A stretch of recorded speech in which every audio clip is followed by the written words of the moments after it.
his sheep, killed it, and gave the best parts of it as an offering.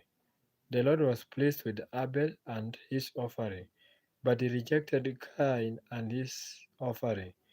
Cain became furious and scolded in anger. Scolded in anger.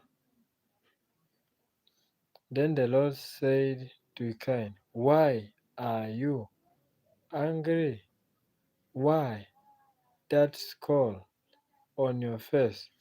If you had done the right thing, you will be smiling. But because evil, you have done evil, you have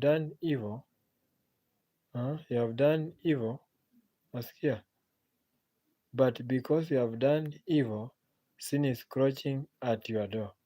It wants to rule you, but you must overcome it." Praise the name of the living God. Tunaona kwamba